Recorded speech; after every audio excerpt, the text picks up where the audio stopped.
Hey everybody, and welcome to another Mega Bloks Call of Duty review here on my channel, and today we're going to be taking a look at the Zombies Moon Mob. This set comes with 4 zombie minifigures, 54 pieces, and is recommended for ages 10 and up.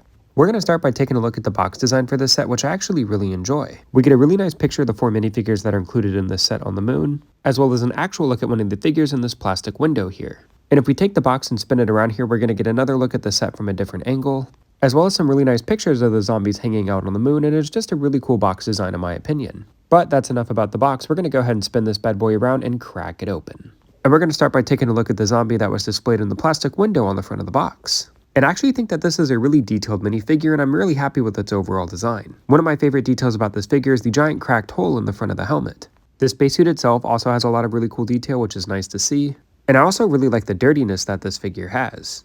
And if we take a look at the back of the figure here, you can see that there's a hole to attach accessories if you wanted to do that. And while I do enjoy the overall detail of this minifigure, I do feel like it is a little bit lacking in terms of articulation. But we'll talk about that in just a minute, and other than that, I feel like this is a pretty detailed and great looking minifigure and is very unique to the Mega Bloks Call of Duty line. And the helmet of the spacesuit can be removed to reveal a pretty detailed face underneath.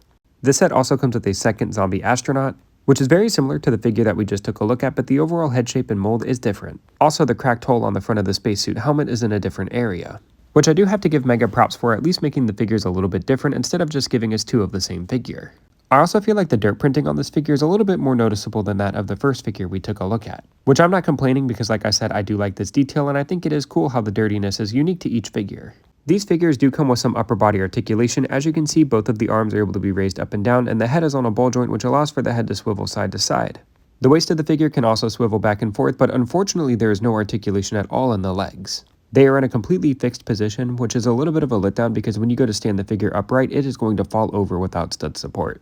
We're going to go ahead and start taking a look at the other 2 zombies that are included in this set. This set takes place on the moon, so I find it rather interesting that 2 of the zombies do not come in spacesuits. But I suppose they're undead, so who really cares? And I do like the overall design of the zombie. I think it's really cool how the color of his hat and pants match just to give it a little bit of consistency in color. And as we spin the figure around to the back here, you can see that there's actually a hole that goes straight through the torso of this figure, which I think is a really cool design, and I think it adds a lot of depth and character to the figure itself. And while it does limit the articulation, I do like the overall pose that this figure is in, giving it a more zombified look. This set also comes with another zombie that is very similar in design but is a little different in color. And I don't find the colors on this zombie to be nearly as interesting because I feel like they all kind of blend together. However, the detail of the shirt is different, which is nice to make the figure feel a little bit more unique, and I actually like the inclusion of not including a giant hole in the chest of the zombie just to make it more different as well.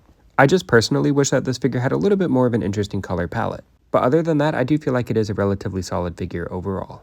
The head of these zombies are also on ball joints, which allows for them to be rotated around, and the arms can also be raised up and down as well. There's also some articulation in the waist, which allows the figure to be rotated side to side, but just like with the astronauts, there is no articulation in the legs at all.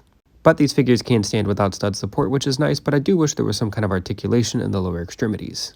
With all the figures out of the way, we're now going to talk about the very simple and small build that is included in this set, which depicts a satellite on the surface of the moon, and there's really no detail on this set other than that little rock to the right. The satellite does come with some posability though. It can be rotated back and forth and rotated around. There is also a clear rod that is sticking out of the side of this build that you can attach a zombie astronaut to give him the effect of floating, which is a simple but nice inclusion for displayability of this set in my opinion.